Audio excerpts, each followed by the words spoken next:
Howdy, everyone. Welcome to Chart This with Dave Keller. Happy Fed Day. Happy Wednesday, March 18th. Welcome to the show.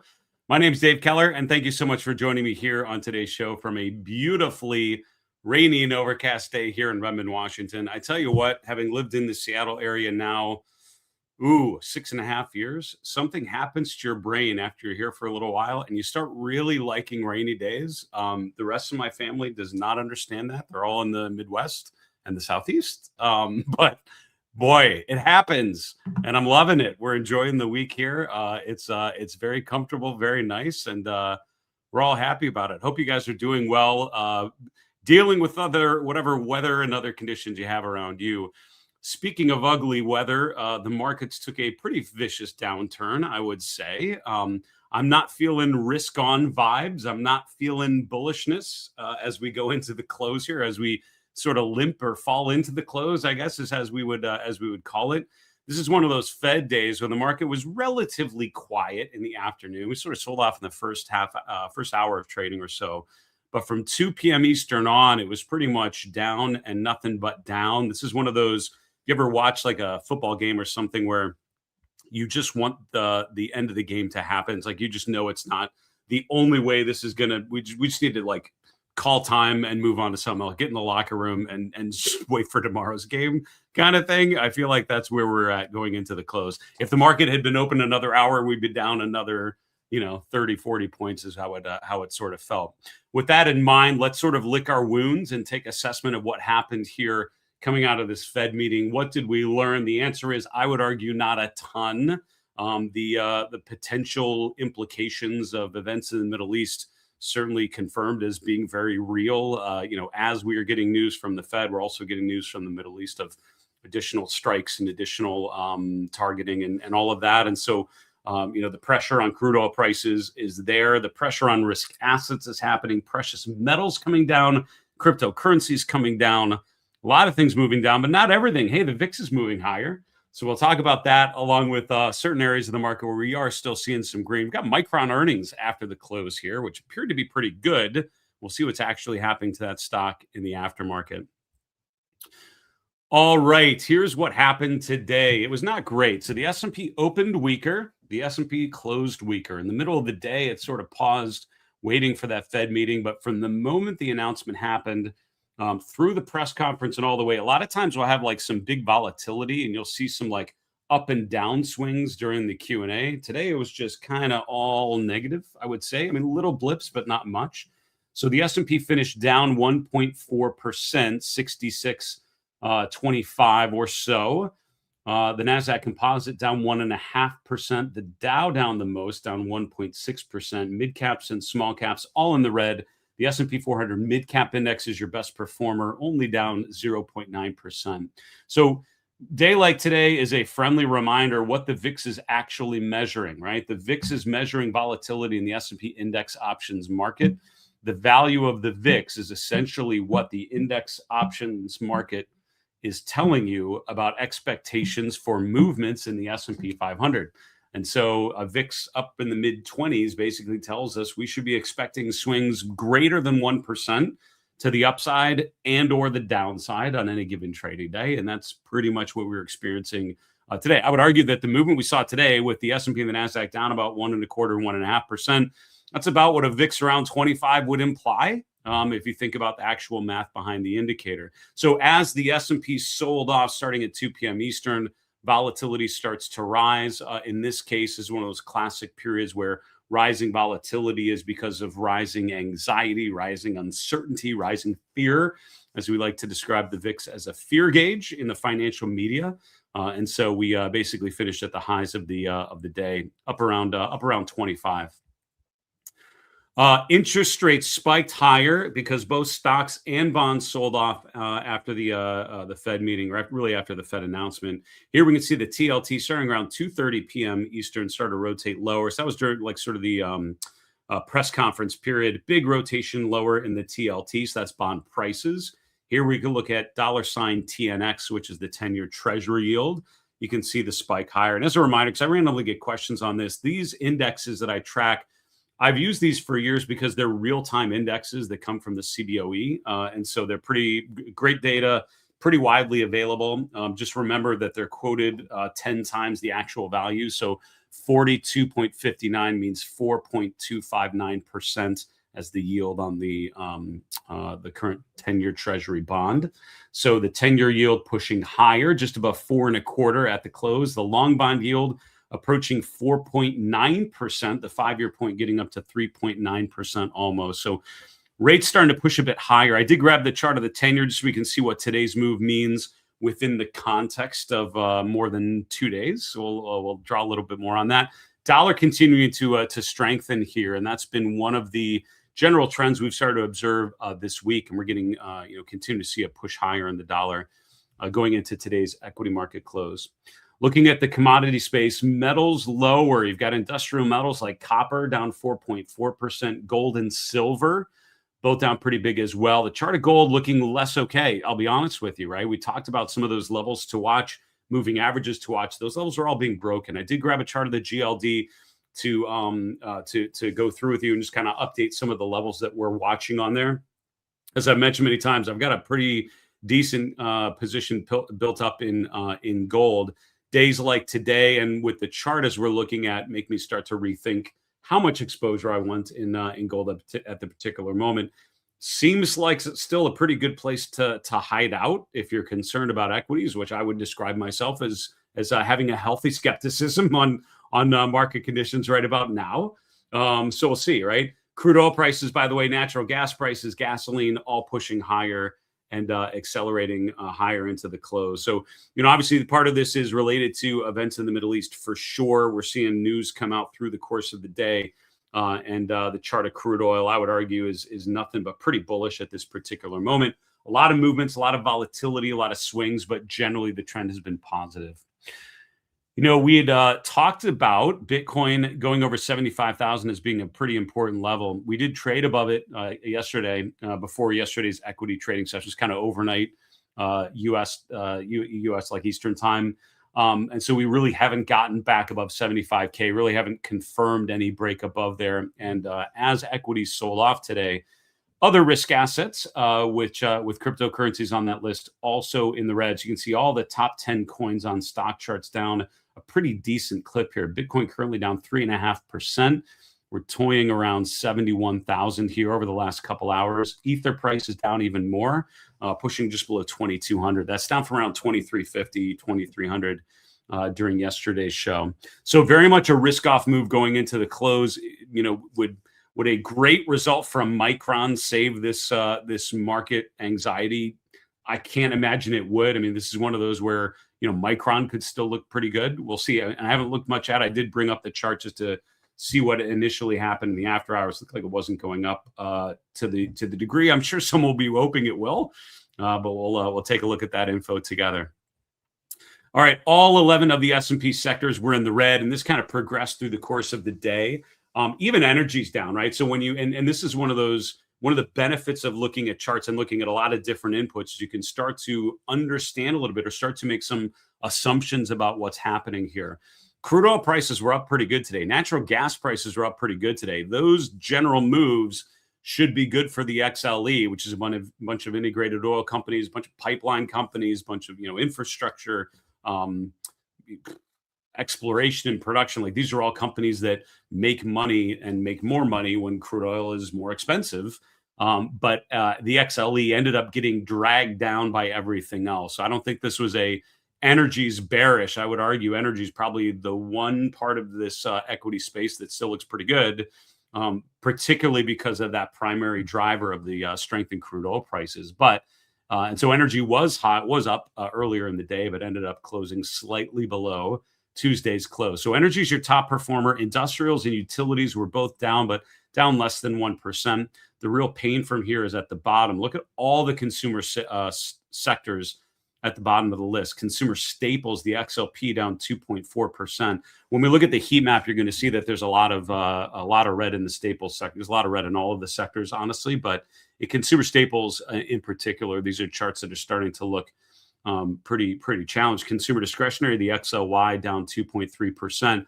I mean, so this is what we're seeing here is the risk of higher crude oil prices, and which basically means higher inflation, which means things are going to cost more. And so this is, I would argue, the market starting to price in, products are going to be more expensive. Consumers will be less motivated to go buy stuff. And that's not good for the XLP or the XLY. So I'd say not surprising, given the Fed talking about inflation and their limited ability to address that, I would say, with the tools in their arsenal right about now, and the conflict in the Middle East, sort of a 1-2 punch to drive consumer sectors lower at this point. Materials also down over 2%. That's one to pay attention to.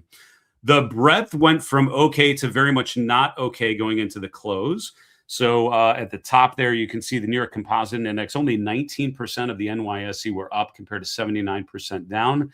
The S&P 500, also the mid-cap and small-cap index, is in the very bearish color coding here on stock charts. On the S&P, only 16% up to 84% down. So this is very much one of those days where pretty much everything was down. 80+% down day is a pretty significant downside move.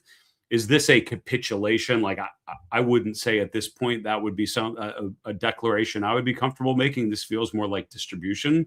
This feels more like a risk-off move, and concerns me about that. This could be just the beginning of more risk-off moves, right? That's what the charts. That's how the charts could unfold here.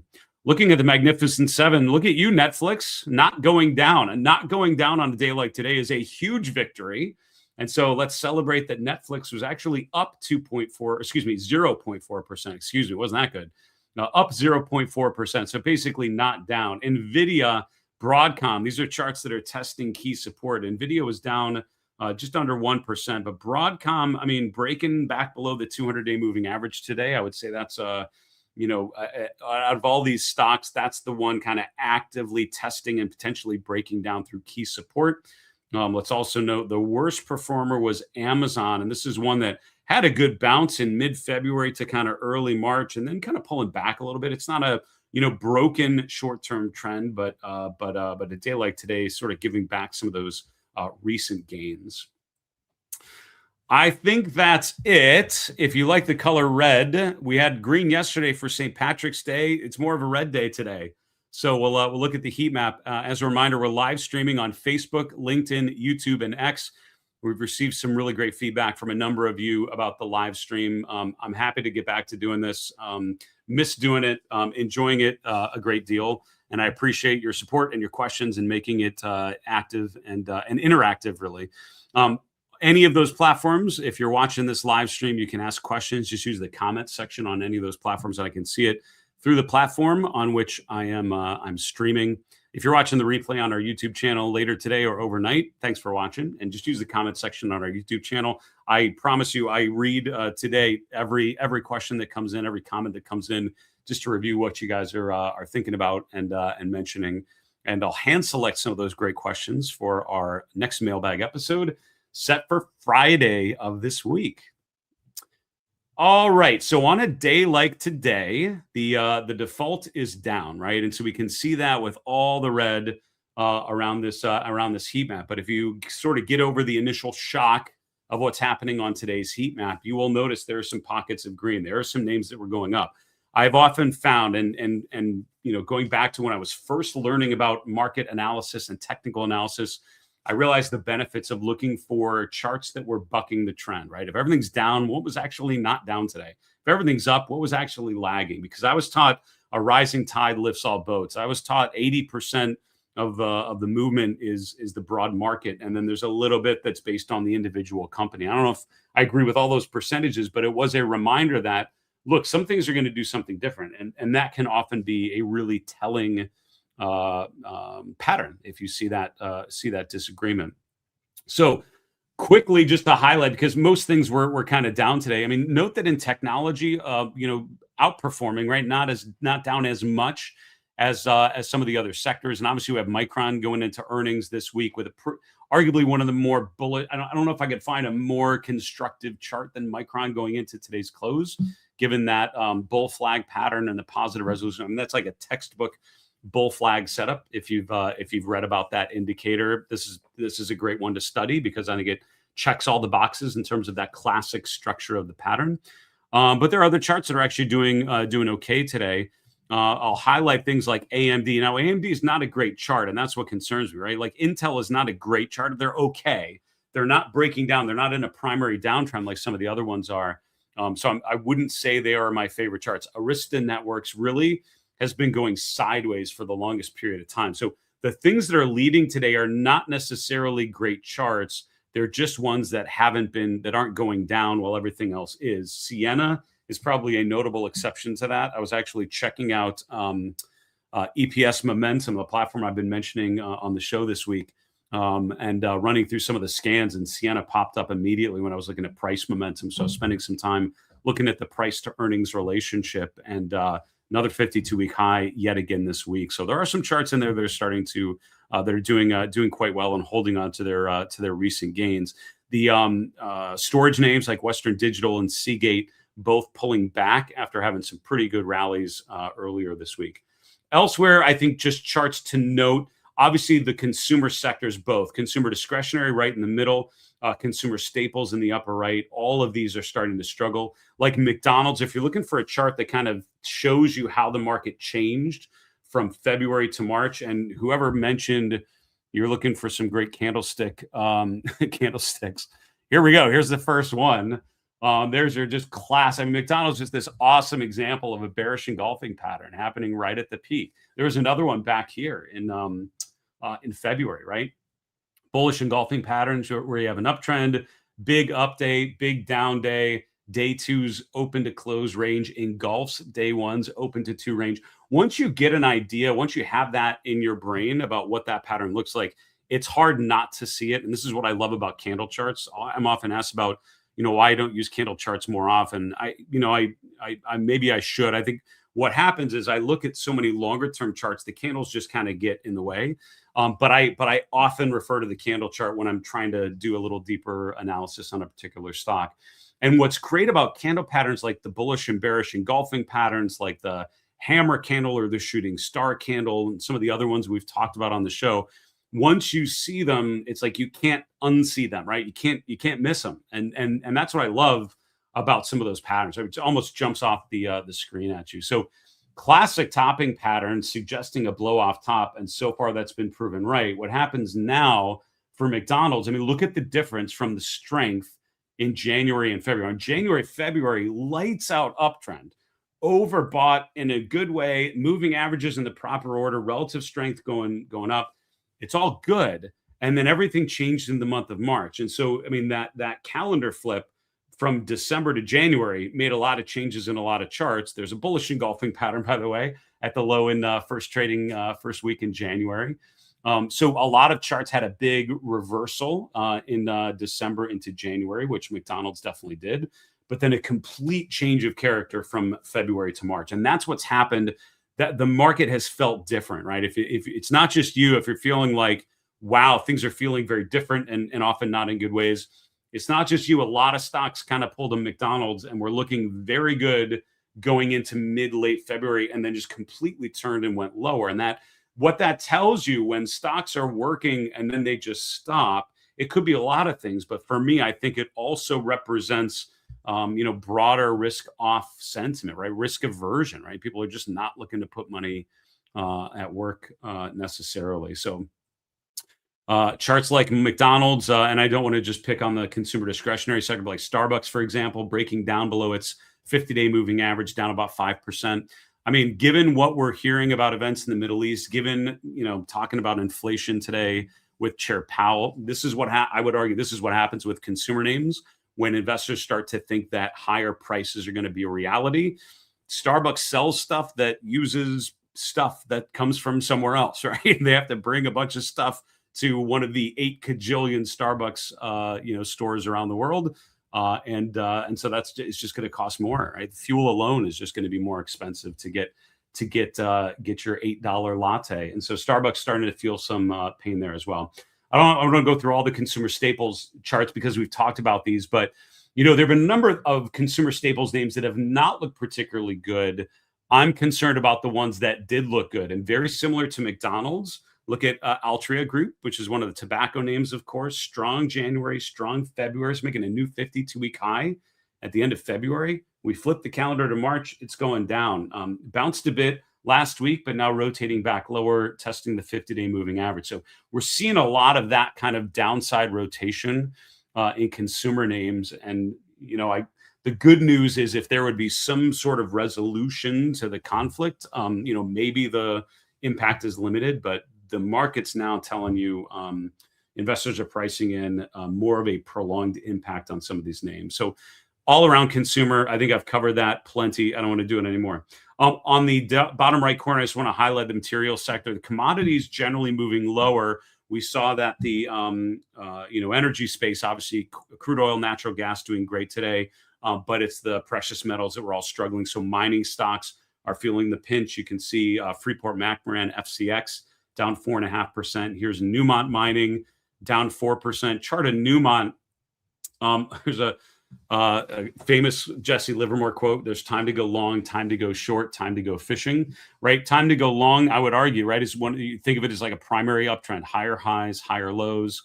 You see a number of those examples here on the chart of NEM over the last year and a half. Time to go fishing is that sideways market, right? When the market's in a sideways trend. We saw that with a coil pattern in October and November of last year.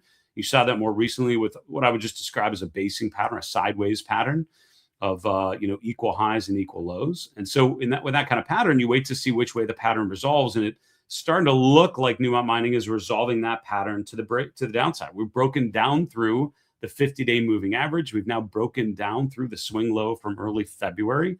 The RSI is breaking down through 40. So I think that's all kind of signaling a downside rotation. Number of charts there as well. All right, so instead of going through a bunch of more charts that are going down, can we find some green? Can we find some things that were not down today, and what can we learn from that? So not surprisingly, one area of the market's still kind of hanging in there would be the aerospace defense names. This is where we got GE Aerospace was basically flat for the day, but not down too much. Raytheon was actually up slightly. Lockheed Martin up a little bit. Howmet, HWM. A lot of these had been kind of choppy, pulling back a bit, but holding up there very well. So, remember, kind of flat today is kind of a win, given the fact that the markets generally were lower. And, charts like HII, I would say at this point are still really good charts, making higher highs and higher lows. On charts like this, what you watch for in this environment are bearish divergences, which we're seeing here for sure in January and February. We highlighted that one, and for now it's pulling back to the 50-day moving average. Excuse me. This is HII. Look at all these tests of the 50-day moving average, kind of holding in there for now, but a decisive break below the 50-day would complete that bearish divergence and signal further downside. I'm intrigued by the fact that a lot of banks actually held up there today. Charts like Morgan Stanley have been in full-on pullback mode. JP Morgan has already broken below 300. So I would say these are less great charts just pulling back. These are charts that I think are now in a risk-off mode, and you're looking for validation that it's breaking higher. So like on JP Morgan, back above 300, that would be something I would maybe try to look for. Not happening yet. Citigroup, kind of same thing. It's pulled back a bit. So can we resume that uptrend phase and find further signs of accumulation? But noting that that was one area of the market doing okay today.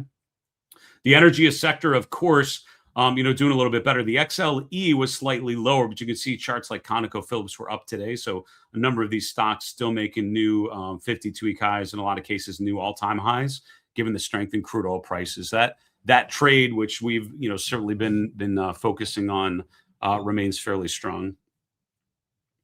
Honestly, I think that's it for the heat map here. Not a great day, as we can tell that. And so, again, I think it's important to look at some of these names that are not down, find the sectors where they're grouped, find some maybe the individual, stories that are allowing these names to remain strong. That's where we want to find opportunities in a challenging market tape. All right, we're going to finish off with some charts that I have hand selected. Before I do that, I want to thank today's show being brought to you by EPS Momentum. I was actually spending time earlier today going through the platform and running some scans here, looking for stocks demonstrating strong earnings and strong price. This is what this platform is designed to do. They have a proprietary model they've developed looking for earnings momentum, which is based on earnings estimate revisions and consistent earnings growth.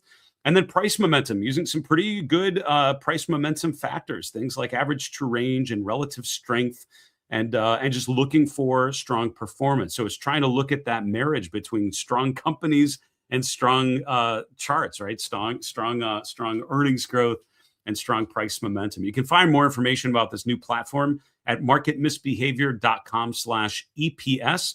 If you use my link, you get 30% off if you sign up for a new subscription. I would encourage you to check it out and check out all the features. They got some great tutorials that explain. It's a lot of capabilities. It's a workhorse. So I'm enjoying kind of playing around with it and looking at individual names. So check that out at marketmisbehavior.com/EPS.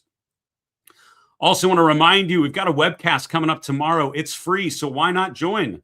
You can go to marketmisbehavior.com/model for info on our latest free webcast. It's called From Model to Market, How Mindful Investors Evaluate Trends. We came up with this subject particularly because our medium-term market trend model gave a bearish signal a couple weeks ago. So far, since then, the market has not been particularly strong. And it was a great reminder of why I'm so thankful that years ago I came up with this idea of I should have a market trend model. So I'm going to show you how I designed it, the inputs that go into it. It's pretty simplistic, to be honest with you, but it's just great to have that running in the background just to help you recognize and acknowledge the overarching trends in the market. We'll apply it to a number of different ETFs and see what we can find out. It'll be an interactive time, and I hope you can join me. Sign up for that free event at marketmisbehavior.com/model. And don't worry if you can't make it live, just make sure you sign up. And as soon as the replay is ready, I'll shoot it out to you so you can check it out at your own pleasure, your own leisure. All right, let's finish off looking at some charts together, shall we? Here's the chart of the S&P 500, the 200-day moving average. Yes, indeed, is in play. We've talked about the 65.50 level for so long. And for a while, it felt like it was just, it was so far away. It's like we were never going to get down there. Here we are. We're one bad day away from getting below 65.50 for the first time since, what was that, back in end of November? It was Thanksgiving when we're bouncing off of 65.50 previously. So, undeniably, I would say sort of this rounding top pattern. If you take a big, deep breath and a big step back from your monitor, that's what it looks like to me. But the reality is we've kind of been in limbo, breaking below the 21-day EMA and now the 50-day simple moving averages, but we're still above the 200-day. So below the 50-day, still above the 200-day is kind of okay. It's not great because great would be making higher highs and higher lows. It's not horrible because that would be breaking below the 200-day. It's kind of meh. It's in the middle. So what that means is we have to monitor this and brace ourselves for a potential break below the 200-day moving average. There is often a bounce when you test the 200-day, especially when we haven't tested it in so long. So I would not be surprised through this week if we have some sort of choppiness around the 200-day moving average. And given how much we sold off today, totally reasonable we get a bit of a bounce tomorrow. I will tell you, there will be bulls just coming out and telling you how awesome that is.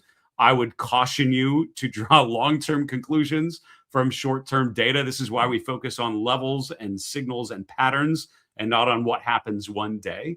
So I would say a bounce around the 200-day makes a ton of sense. A bounce off of 65.50 is a major support level. It all makes a ton of sense. So we're getting down to the point where a bit of a counter trend bounce would make a ton of sense here.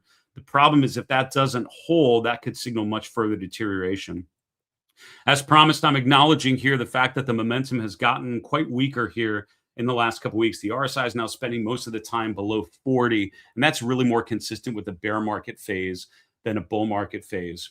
We are now less than 30% of the S&P 500 stocks above their 50-day moving average. And the good news is we often get a bit of a counter trend bounce, not just when we touch that level, but if we get below it, when we get back above it, is often a really good short-term swing to the upside. So now I'm on short-term upswing watch, given the fact that the short-term breadth has gotten so negative. But in terms of the longer-term picture, keep a close eye on this one. This is the percent of stocks above their 200-day. I've been sharing with you how important it is that this has been remaining above 50% until today. We're actually dipping just slightly below 50%. I would keep an eye on this one through the remainder of this week. If that remains below 50%, I would say that would be a very negative piece of evidence for the S&P itself. All right. The Zweig Breadth Thrust Watch is alive and well here. As a reminder, we had sort of an initial indication. The Zweig Breadth Thrust is a market breadth technique named for Marty Zweig, who favored this particular approach. A breadth thrust is when you have really negative breadth, and then it switches to very positive breadth in a very short window of time. So really negative to really positive, and that initial swing higher usually means we're probably going to go a lot further to the upside. Getting back above 40% was the signal that we saw a couple days ago. Now we need to get above 62%. We've got through the end of this week and the end of next week to make it up to that point. Today, the breadth was obviously fairly negative, as you remember, and so the Zweig breadth thrust signal for now nowhere close to triggering that bullish signal. So to be clear, this is not a buy signal yet. This is not a bullish signal yet. It would have to have a dramatic improvement in breadth to trigger that. We're just going to keep an eye on it, and we'll keep updating you on what's going on there. If that would happen, you can look at these orange vertical lines. It's usually a pretty good sign when you have a confirmed signal, which is why we're going to watch it here over the next week and a half to see if the signal actually fires. Volatility, as we've mentioned, has been in a pretty consistent uptrend here in 2026. Over the last week and a half, we've pulled back. The VIX did go above 30 on an intraday basis first week in March. Now we pulled back to sort of the low 20s. Today, we're pushing back higher to the mid 20s. And so high volatility environment basically means more likely the market's going lower because fear is elevated, anxiety is elevated. That's usually not when risk assets mount some significant uptrend. Equity only put call ratio. I'm highlighting this in recognition and in thanks to one of my market misbehavior premium members who asked about this chart in our premium member community. As a reminder, it is always an awesome time to consider being a market misbehavior premium member. You can find more info at marketmisbehavior.com/premium. Use the code YouTube when you check out for 30% off your first 12 months on any plans you see listed there. Our premium members get access to a member community where they can ask questions all the time. I'm in there every morning, and this morning I had a question on the put call ratio, so I recorded a quick video to share with my premium members, just explaining and sharing some thoughts about this particular indicator. I look at a 5-day moving average of the equity only put call ratio. And the question was, look, we're higher than we were at the April 2025 market low. Is that a good sign, right? Are we having negative put call ratios to the point that we should be pretty bullish? Here's the problem. That's just looking at the last year. If you look at the last 5 years, you can see like in 2022, when we were in more of a protracted decline, the put call ratio actually gets a lot higher. And so that's a problem with indicators like this. They're not bound. It's not like an RSI that goes from 0 to 100. If the put call ratio gets really skewed to one side, it can go way super high, right? Well above 1, well above 1.5. And as a matter of fact, it got above almost a 2.5 there at the end of 2022, really after the significant low. My point of showing this is, though, we are seeing high put call ratios relative to where we've been for the last 12 months.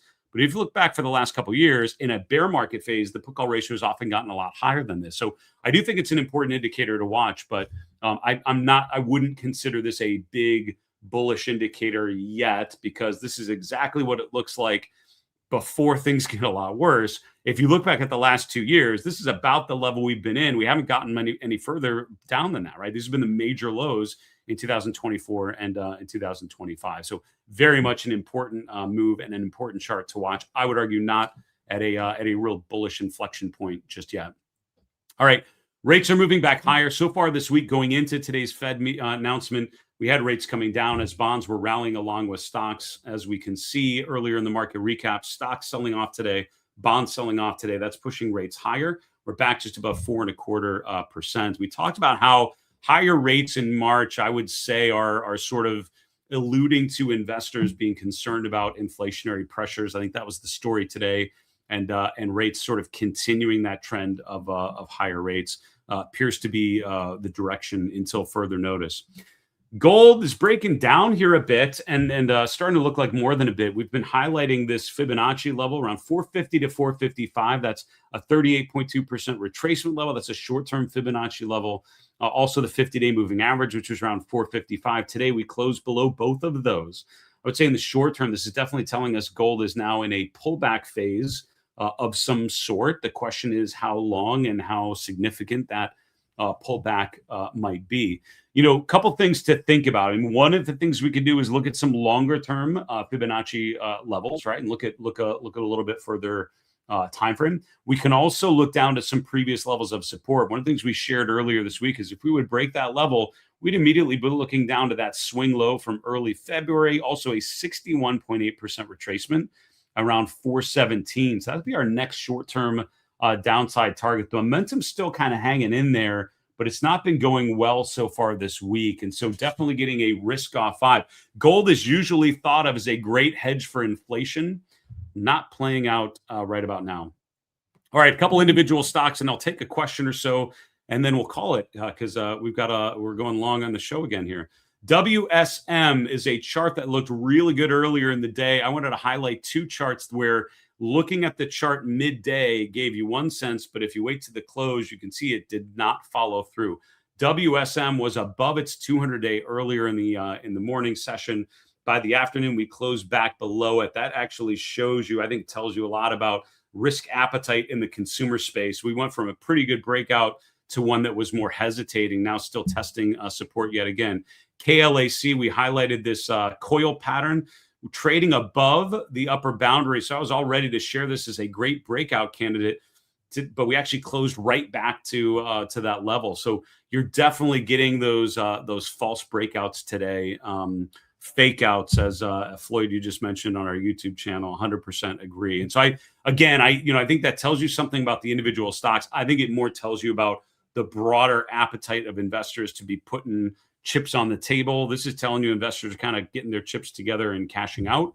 If that's a good gambling analogy, I don't really gamble much, so I'm assuming that's a decent analogy for gamblers, but who knows? Final chart. Hey, let's finish off on a positive note. This was a rough day, a lot of red, a lot of things going down. Not everything. Sienna, CIEN, made a new all-time high today, up another 4%.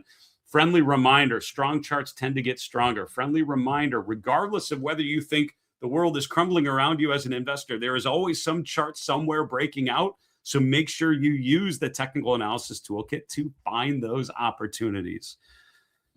All right, let's see a question or two. Edwin, thanks for watching on YouTube. McClellan no long signal.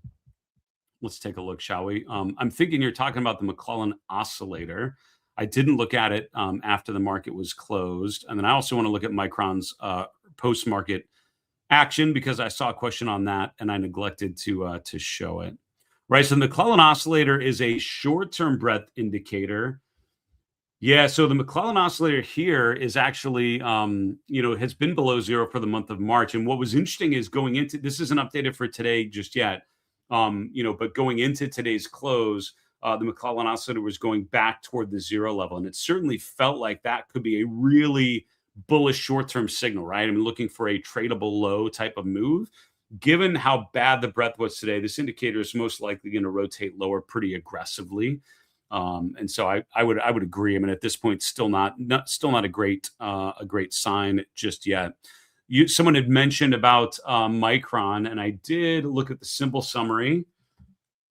Yeah, so we're going down in the aftermarket. It's something. The initial headline I saw was Micron had pretty good earnings, plenty of demand for chips. The problem is, it's like it's not. It might just not be about that right now, right? And if great companies reporting great earnings get dinged and the chart goes down, I think that tells you plenty about how much you want to be risking right now, given the fact that investors are not rewarding good earnings. If that, I mean, I'm making a lot of assumptions that's what played out here, but looks like we're down about 3.3% in the aftermarket, which means we're not too far. I mean, we're basically down to like last Friday's range.